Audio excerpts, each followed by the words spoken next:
ইংলিশে ফ্লুয়েন্টলি কথা বলার জন্য আপনাকে এই বাক্যগুলো বারবার প্র্যাকটিস করতে হবে এবং এই বাক্যগুলো আপনাকে জানতে হবে। সো আজকের এই বাক্যগুলোর প্যাটার্নটি হচ্ছে আই এম দিয়ে প্র্যাকটিস করব। চলুন প্র্যাকটিস করি। যেমন আই এম ওকে, আমি ঠিক আছি। আই এম বিজি, আমি ব্যস্ত। যদি মনে করুন আপনি ব্যস্ত আছেন বা আপনি নিজেকে ব্যস্ত মনে করছেন, সেক্ষেত্রে আপনি বলতে পারেন আই এম বিজি, আমি ব্যস্ত।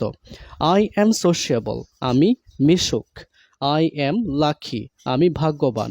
মনে করুন আপনি কোনো একটা কাজ করে সফল হয়েছেন, আপনি নিজেকে মনে করছেন আপনি ভাগ্যবান, সেক্ষেত্রে বলতে পারেন আই এম লাকি, আমি ভাগ্যবান।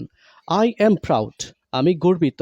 কোনো একটা কাজ করেছেন এবং সেটাতে আপনি সফল হয়েছেন, সেক্ষেত্রে বলতে পারেন বা আপনি নিজেকে অনুভব করছেন আপনি গর্বিত, সেক্ষেত্রে বলতে পারেন আই এম প্রাউড, আমি গর্বিত। আই এম ফিট, আমি উপযুক্ত। কোনো একটা কাজে আপনি উপযুক্ত, সেক্ষেত্রে বলতে পারেন আই এম ফিট, আমি উপযুক্ত। আই এম ট্রাস্টি, আমি তৃষ্ণার্ত। আপনার খুব পানি পিপাসা পেয়েছে, সেক্ষেত্রে বলতে পারেন আই এম ট্রাস্টি, আমি তৃষ্ণার্ত।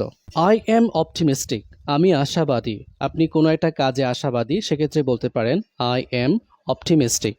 আই এম সো, আমি মোটামুটি। আপনাকে কেউ জিজ্ঞেস করছে আপনি কেমন আছেন, সেক্ষেত্রে বলতে পারেন আই এম সো।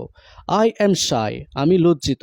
কোনো একটা কাজে আপনি লজ্জিত, সেক্ষেত্রে বলতে পারেন I am shy. I am sorry, আমি দুঃখিত। আপনি কোনো একটা বিষয়ে ভুল করেছেন, সেক্ষেত্রে আপনি বলতে পারেন আই এম সরি, আমি দুঃখিত। আই এম টকিং, আমি কথা বলছি। আপনি কারোর সাথে কথা বলছেন, সেক্ষেত্রে বলতে পারেন আই এম টকিং, আমি কথা বলছি। আই এম ফিলিং, আমি অনুভব করছি।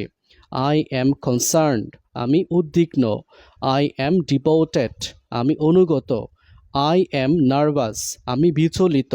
আপনি কোনো একটা বিষয় নিয়ে নার্ভাস বা প্রথম কোনো একটা কাজ করেছেন, সেক্ষেত্রে আপনি নার্ভাস ফিল করছেন, আপনি বলতে পারেন আই এম নার্ভাস, আমি বিচলিত।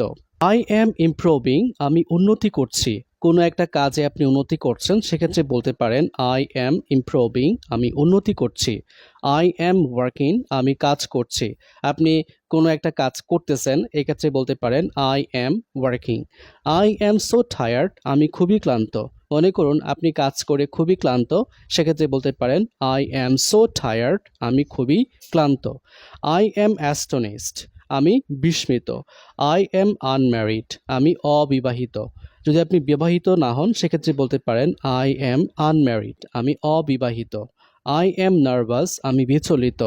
আই এম প্লেয়িং, আমি খেলছি বা খেলতেছি। যদি আপনি কোনো একটা বিষয় খেলতেছেন, মনে করেন আপনি ক্রিকেট খেলতেছেন, ফুটবল খেলতেছেন, সেক্ষেত্রে বলতে পারেন I am playing. I am sick, আমি অসুস্থ। যদি মনে করুন যে আপনি অসুস্থ, সেক্ষেত্রে বলতে পারেন আই এম সিক, আমি অসুস্থ।